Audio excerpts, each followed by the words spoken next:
ಬಿಡಿ ಅಮ್ಮೆ ಬಣ ಈ ಕಡೆ ಬಸ ಬಸ ಬಸ ಏ ಬಿಡಪ್ಪ ಬಿಡಪ್ಪ ಬಿಡಪ್ಪ ಇಲ್ಲ ಮಾಡಿಲ್ಲ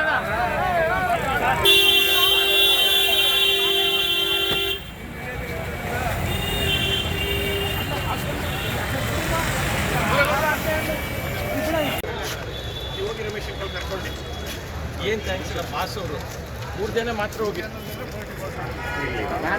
ನಾನು ಬರೋದು 3 ಜನ ನಾನೇನು ಬೇಡ ಹೋಗಿ ನೋಡೋಣ ಸುನೀಲ್ ಕರ್ಕೊಂಡೋಗು ಜಾಸ್ತಿ ಹೋಗ್ಬೇಡಿ ನೀವು ಅವ್ರ ಆಮೇಲೆ ಪಿಕ್ ಮಾಡ್ತಾರೆ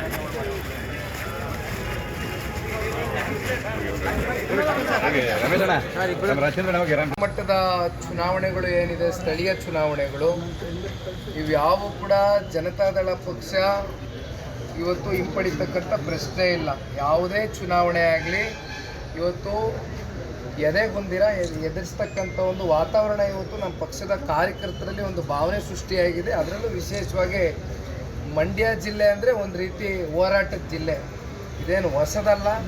ಇವತ್ತು ಕಾಂಗ್ರೆಸ್ ಪಕ್ಷದ ಇವೆಲ್ಲ ಏನು ನಡವಳಿಕೆಗಳಿದೆ ಇವೆಲ್ಲವನ್ನು ಮೆಟ್ಟು ನಿಂತು ಇವತ್ತು ನಮ್ಮ ಸದಸ್ಯರುಗಳು ನಿಂತಿರ್ತಕ್ಕಂಥದ್ದು ನಗರಸಭೆಯ ಎಲ್ಲ ಸದಸ್ಯರಿಗೆ ಮಾಧ್ಯಮದ ಮೂಲಕ ಧನ್ಯವಾದಗಳನ್ನ ತಿಳಿಸ್ಲಿಕ್ಕೆ ಬಯಸ್ತೀನಿ. ಬಹುಮತಕ್ಕೆ ತೊಂದರೆ ಇರಲಿಲ್ಲ, ಯಾಕಂದರೆ ನಿಮ್ಮ ಸದಸ್ಯರುಗಳೇ 18 ಜನ ಇದ್ದರು, ಬಿಜೆಪಿ ಅವರು ಇದ್ದರು, ಕುಮಾರಸ್ವಾಮಿ ಅವರು ತಂದಿದ್ರು. ಆದರೆ ಎಲ್ಲ ಒಂದು ಕಡೆ 3 ಜನ ಸದಸ್ಯರನ್ನ ಹೈಜಾಕ್ ಮಾಡಿದ್ರು ಕಾಂಗ್ರೆಸ್ನವರು. ನೀವು ಕೂಡ ಅವರ ಒಬ್ಬರ ಸದಸ್ಯರನ್ನ ಹೈಜಾಕ್ ಮಾಡಿದ್ರಿ. ಒಂದು ಕಡೆ ಕೇಂದ್ರ ಸಚಿವರೇ ಬರಬೇಕಾಯ್ತಾ ಅಂತ ಅಂದರೆ JDS ಗೆಲ್ಲ ಇದು ನಮ್ಮ ಅಧ್ಯಕ್ಷರು ಹೇಳಿದಂಗೆ ಇದು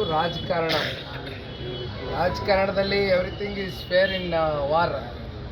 ಹಾಗಾಗಿ ಇದರಲ್ಲಿ ಗೆಲುವು ಇವತ್ತು ನಾವು ಪಡೆದುಕೊಂಡಿದ್ದೇವೆ. ಯಾವುದಕ್ಕೂ ಕೂಡ ಇವತ್ತು ಕಾಂಗ್ರೆಸ್ನ ಸರ್ಕಾರ ಆಡಳಿತಕ್ಕೆ ಬಂದಾಗಲಿಂದ ಏನು ದುಡ್ಡಿನ ಒಂದು ಇದರಿಂದ ಇವತ್ತು ಎಲ್ಲರನ್ನೂ ಕೊಂಡ್ಕೊಳ್ತೀವಿ ಅಂತಕ್ಕಂಥ ಒಂದು ಮನಸ್ಥಿತಿ ಇದೆ. ಅವೆಲ್ಲವನ್ನು ಬದಿಗಿಟ್ಟು ಇವತ್ತು ಮುಸಲ್ಮಾನ್ ಸಮುದಾಯದ 3 ಜನ ಸದಸ್ಯರುಗಳು ನಮ್ಮ ಜೊತೆಯಲ್ಲಿ ನಿಂತಿರ್ತಕ್ಕಂಥದ್ದು ಒಂದು ಸ್ಪಷ್ಟ ಸಂದೇಶ. ಇವತ್ತು ಏನು ಸನ್ಮಾನ್ಯ ದೇವೇಗೌಡರು ಸಾಹೇಬರು ಜಾತ್ಯತೀತ ಅಂತಕ್ಕಂಥ ನಿಲುವಿನ ಮೇಲೆ ಇವತ್ತು ಈ ಪಕ್ಷವನ್ನು ಏನು ಪ್ರತಿಷ್ಠಾಪನೆ ಮಾಡಿದ್ದಾರೆ.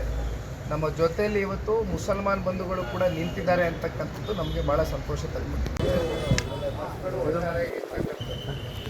ಅದರಲ್ಲಿ ಅತಿ ಹೆಚ್ಚು ಸ್ಥಾನ ಇವತ್ತು JDS ಪಡೆದಿರ್ತಕ್ಕಂಥದ್ದು ಬಹುಶಃ ಇಲ್ಲಿ ನನ್ನ ಜೊತೆಯಲ್ಲಿ ಇರ್ತಕ್ಕಂಥ ಎಲ್ಲ ನಮ್ಮ ಪಕ್ಷದ ಮುಖಂಡರುಗಳ ಒಂದು ಪ್ರಾಮಾಣಿಕವಾದಂಥ ಒಂದು ಪ್ರಯತ್ನ, ಜೊತೆಯಲ್ಲಿ ನಗರಸಭೆಯ ಸದಸ್ಯರುಗಳು ಪಕ್ಷದ ಮೇಲೆ ಇರ್ತಕ್ಕಂಥ ಗೌರವ, ಸನ್ಮಾನ್ಯ ಕುಮಾರಣ್ಣ ಅವರ ಮೇಲೆ ಇರ್ತಕ್ಕಂಥ ಪ್ರೀತಿ ವಿಶ್ವಾಸದಿಂದ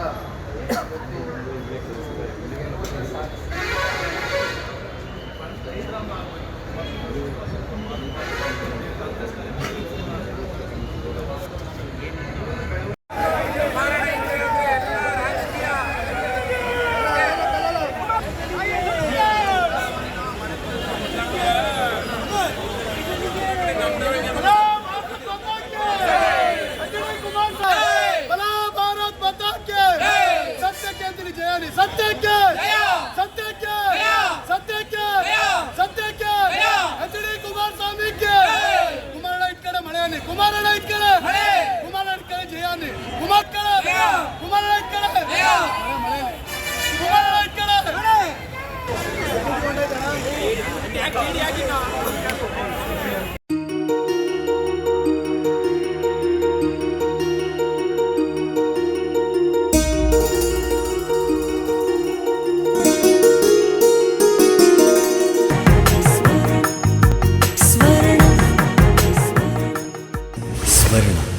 ಇದು ಬಾಂಧವ್ಯಗಳ ಬೆಸುಗೆ,